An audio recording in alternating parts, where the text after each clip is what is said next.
Okay, let's jump right in. We're looking at a pretty remarkable document today.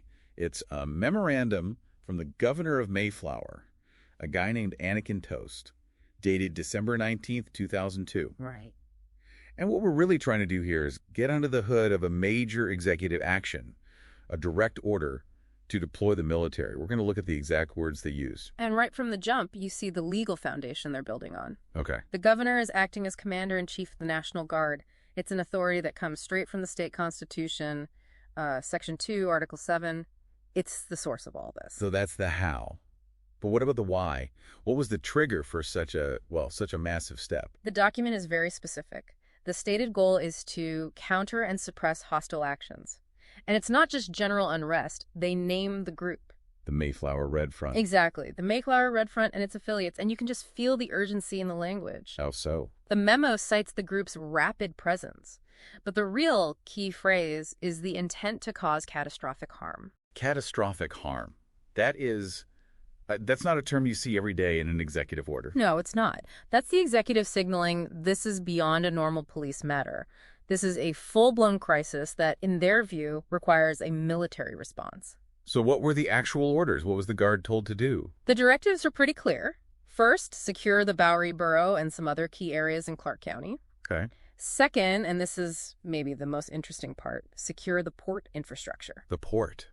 That feels very specific. It is. It's a tell. It suggests the threat wasn't just to people, but to the state's, economic lifeline, the supply chain. And the other directives. To prevent acts of mass destruction and, more broadly, to protect citizens and state property. Pretty standard stuff there. But the whole thing had a time limit, right? This wasn't an open-ended deployment? No, not at all. And this is the critical check on that power we were talking about. It was what, 2 days?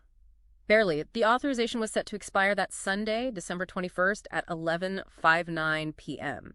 A very, very tight window. That 48-hour limit seems like the most important legal feature here. It frames it as a quick, surgical operation. It does. It legally protects the governor from accusations of overreach. If you're going to use this kind of power, you put strict constraints on it to show it's a temporary emergency measure. Which brings us to the big question, the one that always comes up in these situations.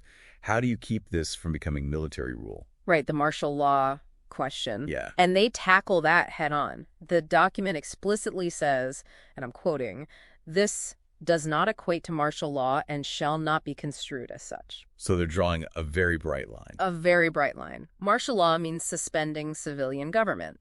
This memo does the opposite. It actually orders the Guard to work with state and local law enforcement. So they're there to support the police, not to replace them. Exactly. They're a force multiplier, not a substitute for civil authority.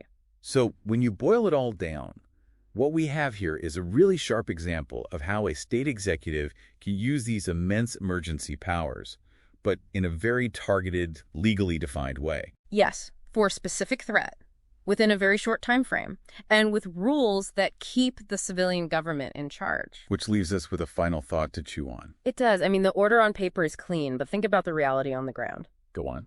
Given that very specific order to secure port infrastructure and the mandate to coordinate with local police all within 48 hours, what kind of logistical challenges, what kind of command friction do you think that creates? The authorization is simple. The execution must have been anything but. Yeah.